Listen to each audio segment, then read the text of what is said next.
Bill White's Midday Rant is a short, sharp take on what's happening and how it relates to you. Agree or disagree? Listen to middayrant.com today. The racists are at it again.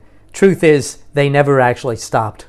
Tim Wise, who peddles himself as a anti-racist educator, argued on MSNBC's The ReidOut that the Second Amendment was included in the Bill of Rights to stop slave rebellions rather than protect individual gun rights. Before I begin, just a quick detour on the subject of Wise being an anti-racist or an anti-racist educator, whatever. I have the same yardstick for anyone who describes themselves as being anti-Semitic. If you have to tell me that you're not, you probably are. The evidence of you not being an anti-Semite or not being a racist is your actions, not what you're saying.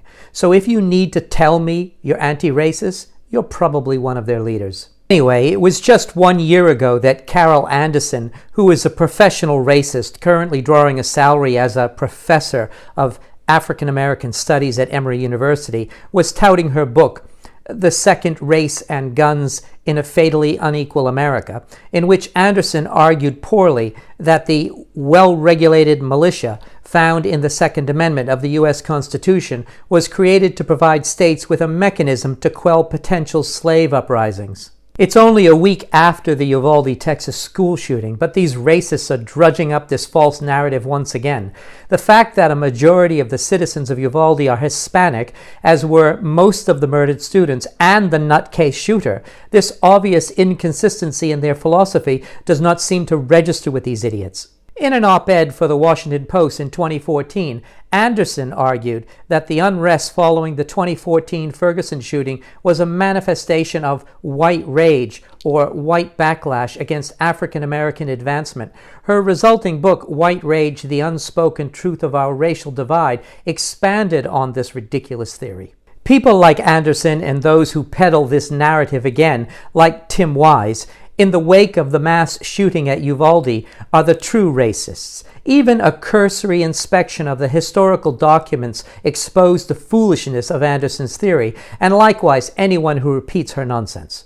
James Madison certainly gets credit in June of 1789 for the words, quote, "The right of the people to keep and bear arms shall not be infringed," end quote, and, quote, "A well-regulated militia composed of the body of the people, trained to arms, is the best and most natural defense of a free country," end quote, against a tyrannical government. But Samuel Adams had made the same sentiments a year prior during the Massachusetts Ratifying Convention, where he proclaimed, quote, "The said Constitution shall never be construed to authorize Congress to infringe the just liberty of the press or the rights of conscience, or to prevent the people of the United States, who are peaceful citizens, from keeping their own arms," end quote. Alexander Hamilton, James Madison, and John Jay collectively wrote 85 essays, known as the Federalist Papers, to persuade people, from those in politics to the average citizen, that the new Constitution would be an aid in the growth of the young nation.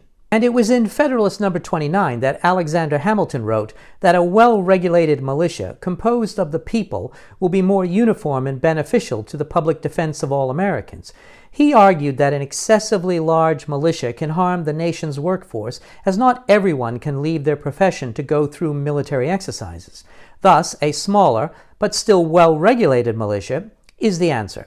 In the end, Hamilton concluded that the militia, as it is constituted directly of the people and managed by the states, is not a danger to liberty.